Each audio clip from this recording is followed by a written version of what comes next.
Oke, yuk kita bahas sesuatu yang menarik banget. Pernah nggak sih Anda ngerasa udah kerja keras banget, tapi kok kayaknya hasil paling gede itu datangnya cuma dari sebagian kecil kerjaan kita?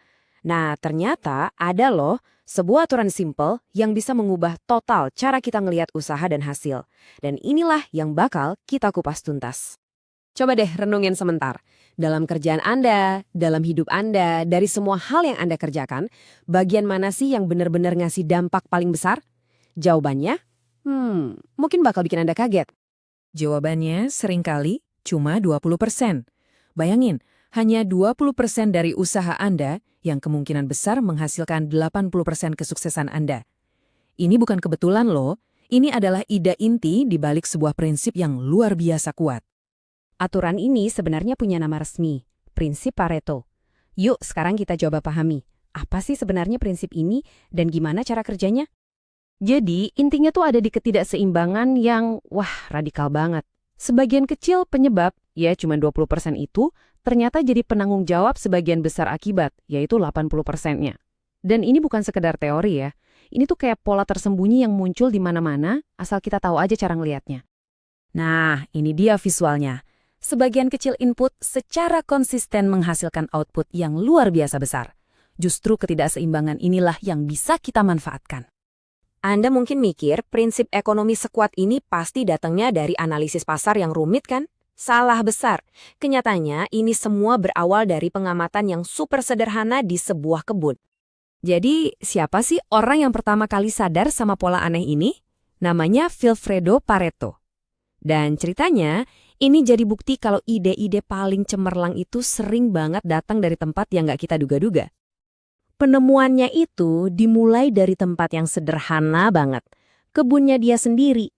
Dia perhatiin, kok cuma sekitar 20% polong kacang yang ngasilin 80% dari seluruh panennya. Ini bikin dia penasaran, apa jangan-jangan pola yang sama juga berlaku di tempat lain? Ternyata benar, pas dia ngecek data ekonomi Itali, dia nemuin hal yang sama persis. 20% penduduk ternyata punya 80% tanah. Dari kebun kacang sampai ekonomi negara, polanya sama. Keren banget kan? Seiring berjalannya waktu, pengamatan spesifik ini jadi semacam alat universal. Ini ngebantu kita buat nyaring semua gangguan, nemuin apa yang benar-benar penting, dan ujung-ujungnya memprioritaskan tindakan kita buat dapat dampak yang maksimal. Oke, sekarang kita lihat gimana prinsip ini diterapin di dunia nyata dalam berbagai bidang. Disinilah semuanya jadi kelihatan lebih hidup dan relevan. Nah, buat dunia bisnis, prinsip ini bisa jadi game changer loh. Coba bayangin, 80% pendapatan sebuah perusahaan itu sering banget datangnya cuma dari 20% pelanggan setia. Artinya apa? Daripada capek-capek nyenengin semua orang, bisnis yang pinter bakal fokus ngasih layanan terbaik dan program loyalitas mereka ke segelintir pelanggan vital ini. Hasilnya jauh lebih maksimal. Yang lebih luar biasa lagi, prinsip ini bahkan bisa nyelamatin nyawa. Dalam manajemen keselamatan kerja, analisis nunjukin kalau cuma 20% jenis bahaya, misalnya kerja di ketinggian atau pakai alat berat, yang jadi penyebab 80% dari semua cedera. Jadi, daripada bikin ratusan aturan kecil, fokus aja ke segelintir bahaya utama ini. Ini cara paling efisien buat bikin tempat kerja jadi jauh lebih aman. Pola yang sama juga kita temuin di dunia teknologi yang kita pakai sehari-hari.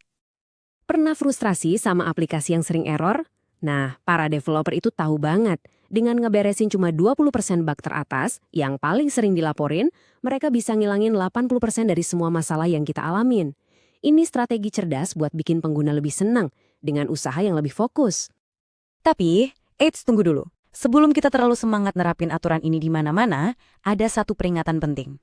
Dan ini datangnya langsung dari Vilfredo Pareto sendiri. Dia ngingetin kita supaya nggak terlalu bergantung sama prinsip ini secara membabi buta. Ada sisi lain yang perlu kita pahami juga. Wah, ini dalam banget sih. Ini tuh peringatan keras soal sifat dasar kita sebagai manusia. Kata Pareto, kita ini seringnya cari-cari teori keren kayak gini cuma buat pembenaran aja. Biar apa yang kita lakuin kelihatan logis.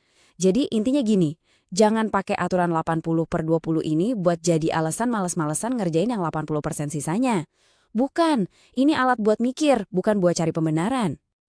Oke, jadi setelah kita paham prinsipnya dan juga peringatannya, sekarang saatnya kita balikin fokusnya ke Anda. Gimana caranya Anda bisa nerapin ini secara bijaksana? Nah, Sekarang tantangannya buat Anda. Coba deh lihat hidup Anda. Di mana sih letak 20% usaha Anda yang ngasih 80% kebahagiaan atau kesuksesan? Coba identifikasi itu. Tapi ingat juga pesannya Pareto, di bagian mana Anda mungkin perlu analisis lebih dalam dan gak bisa cuma ngandelin aturan simpel ini. Dan sebagai penutup, sebuah pemikiran cerdas yang nyambung banget sama prinsip ini. Waktu Anda diskusi atau berbagi pemikiran, ingat ya, seringkali cuma segelintir suara yang bisa mendominasi seluruh percakapan. Ini pengingat yang pas banget buat kita supaya selalu melihat gambaran yang lebih besar.